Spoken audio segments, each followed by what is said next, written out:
Hello friends, कैसे हैं आप सब। उम्मीद करते हैं आप सब अच्छे होंगे। आज इस वीडियो में हम लोग देखेंगे काव्य गुण के बारे में, यानी काव्य गुण कहते किसे हैं, कितने प्रकार के काव्य गुण होते हैं और काव्य गुण के बारे में विद्वानों ने क्या परिभाषाएं दी हैं और उनके प्रमुख उदाहरण जो कि कई बार परीक्षाओं में पूछे गए हैं। तो इन सबको आज हम लोग इस वीडियो में देखने वाले हैं। तो आइए वीडियो को शुरू करते हैं।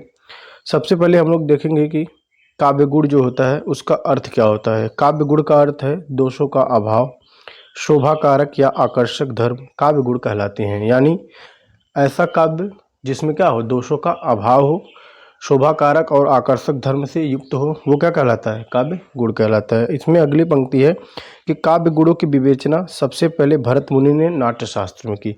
यदि आपसे ये प्रश्न बनता है कि काव्य गुणों की विवेचना सर्वप्रथम किसने की, तो भरत मुनि ने की और उनकी जो पुस्तक है नाट्यशास्त्र उसमें की। यहाँ से आपका एक प्रश्न और क्लियर हो जाता है। यदि ये पूछा जाता है कभी कि भरत मुनि की जो पुस्तक है उसका क्या नाम है, तो नाट्य शास्त्र है, जो कि काफ़ी प्रसिद्ध है। अगला इसमें है कि काव्य गुणों के प्रतिष्ठापक आचार्य वामन है। यदि ये पूछेगा कि जो काव्य गुण है उसके प्रतिष्ठापक कौन है, तो वो आचार्य वामन है। अब अगला पॉइंट इसमें हम लोग देखेंगे काव्य गुणों की परिभाषा, यानी जो काव्य गुण है उसके बारे में विद्वानों ने क्या क्या परिभाषाएं दी हैं, हम लोग इसके बारे में इस वीडियो में देखेंगे। तो सर्वप्रथम हम लोग देखेंगे भरत मुनि ने काव्य गुण के बारे में क्या कहा है। उन्होंने कहा कि एत एव विपर्यस्ता गुणा काव्येषु कीर्तितः, जो कि उन्होंने अपनी पुस्तक नाट्यशास्त्र में इसको लिखा है। इसका अर्थ यह है कि दोषों का विपर्य यानी अभाव, यानी जो दोषों का अभाव से युक्त रचना वो क्या है, उसी का यानी गुण है, किसका, काव्य का। तो दोषों का विपर्य यानी अभाव गुण है और ये काव्य की कीर्ति बढ़ाने वाले हैं, ऐसा कहा भरत मुनि ने। अगला इसमें आचार्य का नाम है वामन। वामन ने क्या कहा कि काव्य शोभाया कर्तारो धर्म गुण है, यानी उन्होंने कहा कि काव्य की शोभा करने वाले धर्म या तत्व क्या कहलाते हैं, गुण कहलाते हैं। और ये उन्होंने अपनी पुस्तक काव्य अलंकार सूत्र वृत्ति में कहा है। और ये जो है काव्य शोभाया कर्तारो धर्म गुण, इसे आप जरूर याद रखिएगा कि कई बार परीक्षाओं में पूछा गया है कि ये किसकी है, तो ये आचार्य वामन की है। अब आगे हम लोग देखेंगे काव्य गुणों की संख्या। इसके बारे में अनेक विद्वानों ने अपने अनेक अलग अलग मत दिए हैं। तो सर्वप्रथम हम लोग देखेंगे भरत मुनि के अनुसार, भरत मुनि ने काव्य गुणों की संख्या 10 मानी है। इसको आप जरूर याद रखिए, काफ़ी इंपॉर्टेंट है और कई बार परीक्षाओं में ये पूछा भी गया है कि भरत मुनि ने काव्य गुणों की संख्या कितनी मानी है, तो 10 मानी है। और कौन कौन सी मानी है वो नीचे एक श्लोक के माध्यम से हम आपको समझा रहे हैं। इसमें है कि श्लेष, प्रसाद, समता, समाधि, माधुर्य, ओज, पद सौकुमार्यम, अर्थस्याभिव्यक्ति, रुदारता च कांतिश्च गुण काव्य से दर्शयते। यानी उन्होंने क्या कहा, उन्होंने कहा कि श्लेष, प्रसाद, समता, समाधि, माधुर्य, ओज और पद की सुकुमारता, अर्थस्य अभिव्यक्ति, रुदारता मतलब अर्थ की अभिव्यक्ति, उदारता, च कांतिस और कांति, ये काव्य के 10 गुण होते हैं। ऐसा किसने कहा, भरत मुनि ने कहा। तो आप ये जरूर याद रखिएगा कि भरत मुनि ने काव्य गुणों की संख्या 10 मानी है। कौन कौन मानी है, तो नीचे हम आपको बता दिए हैं, आप इसे भी याद रखेंगे तो बहुत अच्छा है। अब आगे हम लोग देखते हैं। अब आगे हम देखेंगे कि दंडी, जो आचार्य दंडी हैं उन्होंने क्या माना, तो उन्होंने काव्य गुणों की संख्या 10 मानी है। और जो वामन है उन्होंने 20 और जो भोज हैं उन्होंने 24 काव्य गुण माने हैं, जिसमें यदि भेद उपभेद सहित पूछेगा तो 72 माने हैं। अब इसमें अगला आता है कुंतक। जो कुंतक, आचार्य कुंतक है, उन्होंने कितने माने हैं, तो उन्होंने सिर्फ और सिर्फ 2 माने हैं। और 2 कौन कौन से, औचित्य और सौभाग्य। ये परीक्षा में पूछा जा सकता है कि आचार्य कुंतक ने काव्य के कितने गुण माने हैं, तो काव्य के 2 गुण माने हैं। और कौन से गुण माने हैं, तो वो है औचित्य और सौभाग्य। अब आप मुझे कमेंट में ये बताइएगा कि जो आचार्य कुंतक हैं वो किस संप्रदाय से संबंधित है। अब हम लोग इसमें अगला पॉइंट देखेंगे। आनंदवर्धन ने चित्त की 3 अवस्थाओं, चित्त की 3 अवस्थाएं कौन कौन है, द्रुति है, दीप्ति है, व्यापकत्व है, के आधार पर काव्य गुणों की संख्या 3 मानी है, माधुर्य, ओज और प्रसाद। तो देखिए, यदि ये प्रश्न बनता है कि जो आज आनंदवर्धन है उन्होंने काव्य गुणों की जो संख्या 3 मानी है उसका आधार क्या है, तो उसका आधार क्या है, चित्त की अवस्थाएं। कितनी चित्त की अवस्थाएं होती हैं, 3 होती हैं। कौन होती हैं, द्रुति, दीप्ति और व्यापकत्व। इसके आधार पर आनंदवर्धन ने काव्य गुणों की संख्या 3 मानी है, माधुर्य, ओज और प्रसाद। अब हम लोग आगे चलते हैं। देखिए आगे इसमें है, आचार्य मम्मट ने भरत मुनि के 10 काव्य गुणों का खंडन कर आनंदवर्धन के 3 काव्य गुणों को ही मान्यता प्रदान की है। यानी जो आचार्य मम्मट हैं उन्होंने भी काव्य के 3 गुण ही माने हैं। और उन्होंने जो जो भरत मुनि थे उनके 10 जो काव्य गुण भरत मुनि ने बताए थे उसका खंडन करते हुए जो आनंदवर्धन ने 3 गुण बताए हैं, किसके आधार पर? चित्त की अवस्थाओं के आधार पर उसे ही मान्यता प्रदान की है। तो ये भी आप याद रखेंगे। अगला पॉइंट इसमें है कि देव ने भरत मुनि के 10 काव्य गुणों को मानते हुए अनुप्रास एवं यमक को जोड़ते हुए 12 काव्य गुण बताए हैं। यानी अगर प्रश्न ये बनता है कि देव ने कितने काव्य गुण बताए हैं, तो देव ने 12 बताए हैं। और उन्होंने जो 2 अतिरिक्त काव्य गुण बताए हैं वो कौन कौन से हैं? तो वो है अनुप्रास और यमक। इसको भी आप याद रखिएगा। अब आगे हम लोग चलते हैं। अगला इसमें है कि भारतीय काव्य शास्त्र में सर्वसम्मति से आनंदवर्धन एवं मम्मट द्वारा प्रतिपादित 3 काव्य गुणों को ही स्वीकार किया गया है। इस पॉइंट को आप लोग जरूर याद रखिएगा। यदि ये पूछा जाता है कि जो भारतीय काव्य शास्त्र है उसमें काव्य के गुण को जो 3 काव्य गुण माने हैं वो किसके माने हैं, तो वो आनंदवर्धन और मम्मट द्वारा जो प्रतिपादित 3 काव्य गुण है माधुरी, ओज और प्रसाद, इसी को मान्यता दी गई है। अब आगे हम देखेंगे काव्य गुणों की संख्या। यदि पूछता है कि काव्य गुणों की संख्या कितनी है तो हम 3 बताएंगे। कौन कौन? माधुरी, ओज और प्रसाद।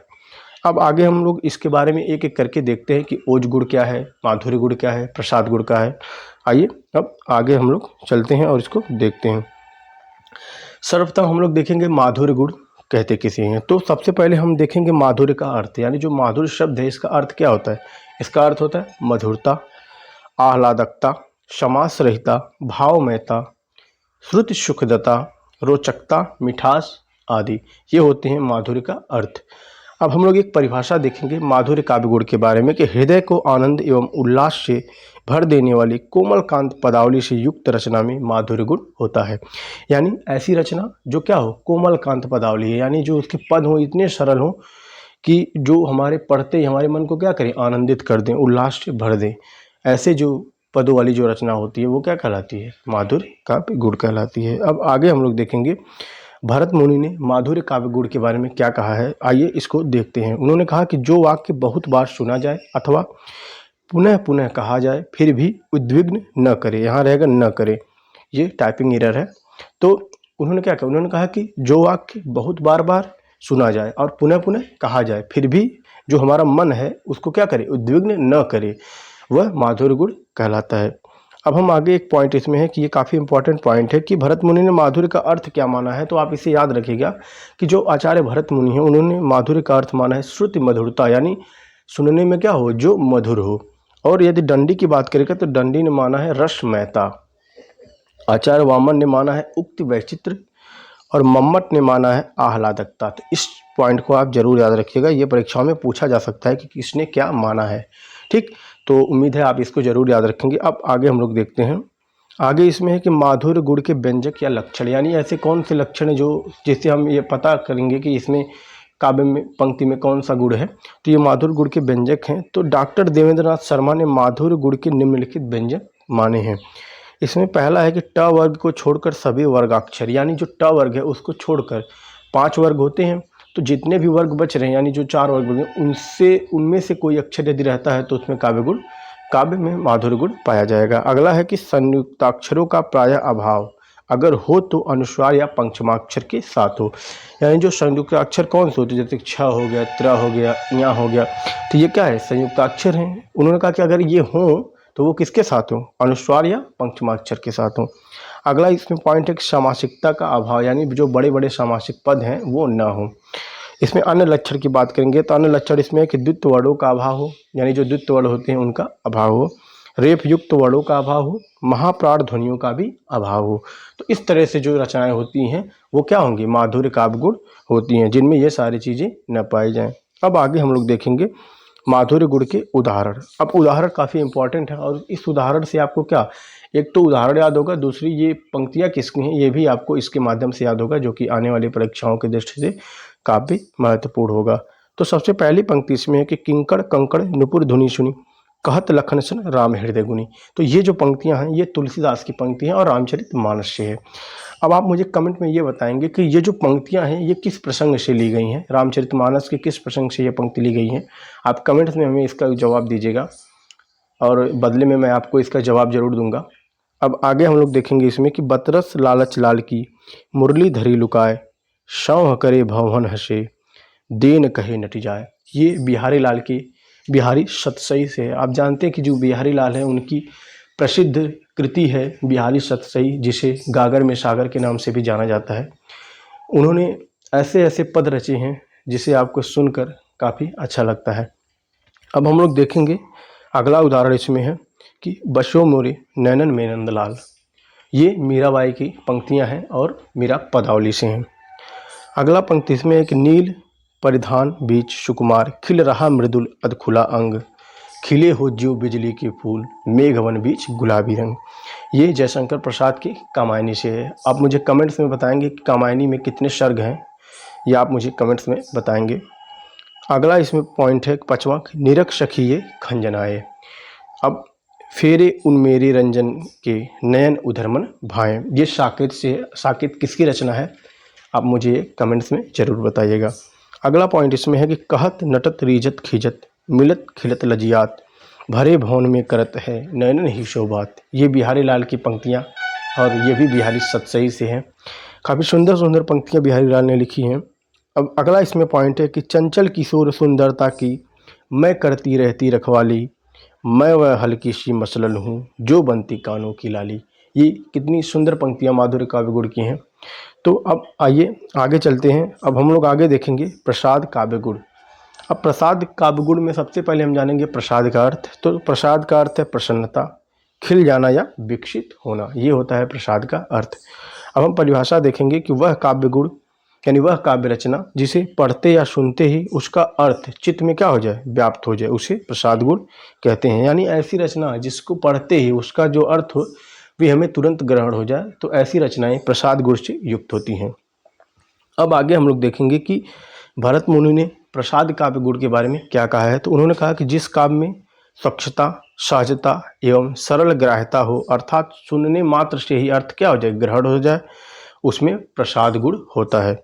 अगला इसमें पॉइंट है कि मम्मट ने क्या कहा। मम्मट ने कहा कि जिस प्रकार सूखे ईंधन में अग्नि तुरंत व्याप्त हो जाती है यानी तुरंत लग जाती है, उसी प्रकार जो गुण रस और काव्य रचना में सहृदय का चित्त तुरंत व्याप्त कर दे उसे ही माधुर्य गुण कहते हैं। यानी मम्मट का भी कथन वही है कि ऐसी पंक्ति जिसे पढ़ते ही उसका अर्थबोध हमें तत्काल या तुरंत हो जाए, ऐसी जो रचना होती है वो प्रसाद गुण से युक्त होती है।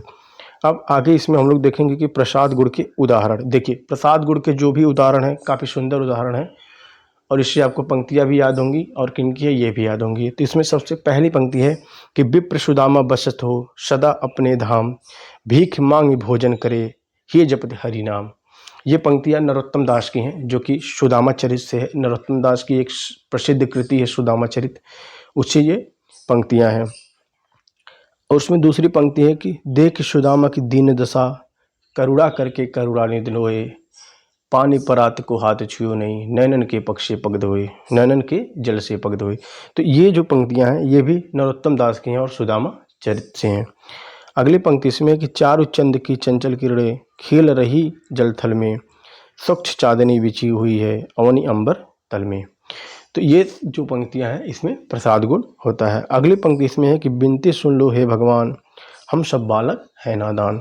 तो ये भी पंक्ति क्या है, प्रसाद गुण से संबंधित है। और जो एक पंक्ति ये नहीं है कि हे प्रभु आनंद दाता ज्ञान हमको दीजिए, ये जो पंक्ति है इसमें भी प्रसाद गुण है। अगला इसमें है उदाहरण कि सखी वे मुझसे कह कर जाते, कह तो क्या वे मुझे अपने पद की ही बाधा पाते। ये पंक्ति कहाँ की है आप हमें बताइएगा, काफ़ी प्रसिद्ध पंक्ति है ये, आप जरूर बताएंगे। उम्मीद है आप इसका जवाब हमें जरूर देंगे। आगे देखते हैं इसमें ओज काव्य गुण यानी ओज काव्य गुण किसे कहते हैं। देखिए सर्वप्रथम देखेंगे ओज का अर्थ, यानी ओज का अर्थ क्या होता है। जब तक आप ओज का अर्थ नहीं समझेंगे आप इसको समझ नहीं पाएंगे, और यदि आप ओज का अर्थ समझ गए तो आप इसकी जो पंक्तियां हैं उस आप आसानी से पहचान लेंगे। तो देखिए ओज का अर्थ क्या होता है, तेज होता है, दीप्ति, जोश, आवेग, प्रताप, उत्साह, ये क्या होते हैं, ये ओज के अर्थ होते हैं। अब परिभाषाएं देखेंगे। देखिए जिस काव्य को पढ़ने या सुनने से मन में ओज, उत्साह, वीरता, पौरुष आदि का संचार हो वहाँ ओज काव्य गुण होता है। यानी ऐसी पंक्तियाँ जिसे हमको पढ़ते ही क्या हो जाते हैं, मन में उत्साह, वीरता का भाव, पौरुष का भाव ये जागृत हो जाए, तो ऐसी पंक्तियों में ओज काव्य गुण पाया जाता है। दंडी ने क्या कहा, दंडी ने कहा कि दंडी मानते हैं कि समास बहुला पदावली ओज गुण में होती है। यानी दंडी का मानना ये है कि जो समास बहुला पदावली होती है, यानी जिसमें बड़े बड़े समासिक पद होते हैं, उसमें ओज गुण होता है। अब हम लोग आगे देखेंगे। इसमें आगे है, भरत मुनि, भामा एवं दंडी ने समास बाहुल्य को ओज का आवश्यक तत्व माना है। ये प्रश्न में पूछा जा सकता है कि समास बहुला को ओज का आवश्यक तत्व किन्होंने माना है, तो उसमें भरत मुनि का नाम आएगा, भामा का नाम आएगा और दंडी का नाम आएगा। यानी ये मानते हैं कि यदि कोई भी ओज गुण से संबंधित रचना है या कृति या पंक्तियां हैं, तो उसमें समास की क्या होनी चाहिए, बहुलता होनी चाहिए। अब हम देखेंगे ओज गुण के व्यंजक, यानी ओज गुण के व्यंजक या ओज गुण के लक्षण कौन कौन से हैं। तो इसमें देवेंद्र नाथ शर्मा ने ओज गुण के व्यंजक को माधुर्य गुण के ठीक विपरीत बताते हुए ओज गुण के निम्नलिखित व्यंजक बताए हैं। यानी अभी जो पीछे हम लोग पढ़े हैं माधुर्य गुण के व्यंजक, ठीक उसके जो विपरीत जो व्यंजक हैं वो इसमें आते हैं ओज गुण में। देखिए ट वर्ग, इसमें क्या आएगा, ट वर्ग आएगा, और जो ट वर्ग का निषेध था वो माधुर्य गुण में था। संयुक्ताक्षर का अधिकता हो, और जो माधुर्य गुण था उसमें संयुक्ताक्षर के क्या हो, अधिकता न हो, यानी संयुक्ताक्षर उसमें न हो, और यहाँ पे संयुक्ताक्षर की क्या हो, अधिकता हो।